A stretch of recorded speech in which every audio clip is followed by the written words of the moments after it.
In a quiet village nestled between green hills, a girl named Meera lived with her family.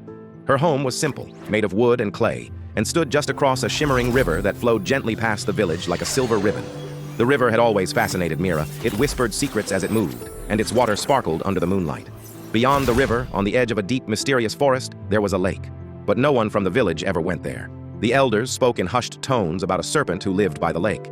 They believed it wasn't just a snake, it was a jinn, a cursed spirit with glowing eyes that brought misfortune. Children were warned never to wander too far, and adults avoided even looking in that direction.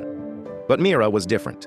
She had a quiet bravery in her, a curiosity that refused to be silenced by stories. She loved exploring nature, painting its beauty with the brush of her imagination. One day, as the sky turned orange and gold, she found herself drawn to the edge of the forest. Her heart thudded, not with fear, but with excitement. As she reached the lake, it was more beautiful than she had imagined. The water was still like glass, reflecting the twilight sky. But then, the water rippled. A large serpent slithered out from beneath the lake's surface. It was unlike any creature she had seen, scales that shimmered, and eyes that glowed with a strange, intense light. Meera froze, but she didn't scream. She didn't run. She simply stood there, meeting the creature's gaze.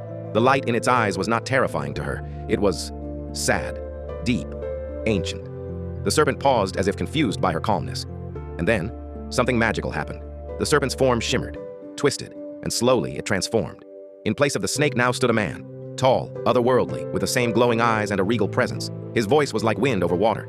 "You are not afraid," he said. "No," Meera replied quietly. "Should I be?" The man smiled, a small, sorrowful smile. "They all feared me, all ran away, but not you."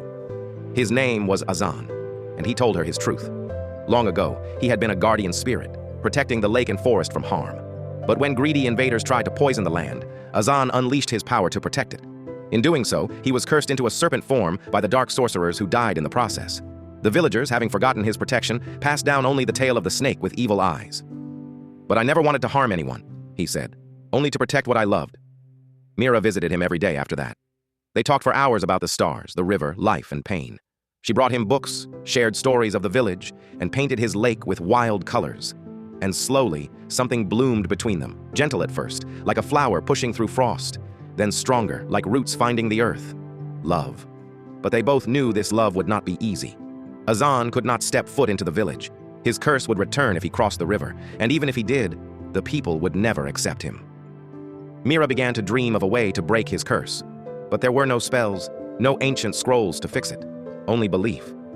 One night, as Meera lay by the lake beside him, she whispered, "I don't care what the world thinks. I know what's in your heart." He turned to her, the glow in his eyes softer than ever before. "Your belief, it gives me strength, but it may not be enough." She took his hand. "Then I'll show them." The next morning, Meera returned to the village square. She climbed the temple steps and called everyone to gather. The elders scoffed, telling her she was mad. "There is no good in that serpent," they said. "He is cursed. His eyes bring doom." "No," Meera said boldly. "His eyes shine because he still carries the light no one bothered to see. He was our guardian, and you all forgot." They laughed at her, mocked her love.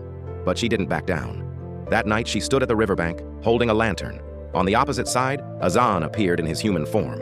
He raised his hand in silent longing. Suddenly, something strange happened. The river began to glow. The water shimmered with the same light as Azaan's eyes. The village people came running, watching in shock. "What's happening?" they whispered. Meera stepped into the river, and Azaan did the same. When they met in the middle, the light around them blazed like a starburst. His curse was breaking, because someone had seen him, not as a monster, but as a soul.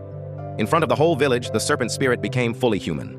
The curse shattered, not by magic, but by love and faith. The villagers fell silent, some dropping to their knees in shame and awe.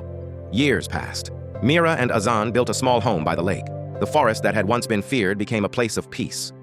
Children played near the river, no longer afraid. The lake's glow never faded. It was a reminder of the truth, that monsters aren't always monsters, that sometimes what we fear is simply misunderstood, that love, true, brave love, can pierce even the darkest of curses. Moral of the story: don't fear what you don't understand. Sometimes, the scariest-looking things hide the kindest souls. And when love is built on truth, not appearances, it can heal even the most broken of hearts.